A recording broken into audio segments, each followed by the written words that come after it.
باور وکړئ د ډېرې خوشحالۍ کږې وږې ځي. باور وکړئ د ډېرې خوشحالۍ کږې وږې ځي چې سوله وي زموږ د چم مرغۍ کږې وږې ځي. او د خان کره خادي ده او د غریب کره غوغا ده. د خان کره خادي ده د غریب کره غوغا ده. په کور یې ډز او ډوز دی سرې مرمۍ کږې وږې ځي.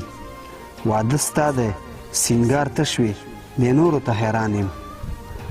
واده ستا دی سینګار تش وي دې نورو ته حیران یم.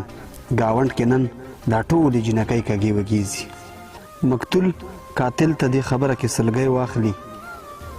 مقتول قاتل ته دې خبره کې سلګۍ واخلي. په مخ مې مه وله چې مور مې تر چپی واخلي. او د وخت پښتون پلار د غربت د لاسه چغې وهي. د زوی تابوت له هم په قرض له 4 روپۍ واخلي. هغه د ورور مرګ پسې ځي داسې یو څوک به نه وي چې د دې ځوان لاس نه ټوپک او ګردنۍ واخلي.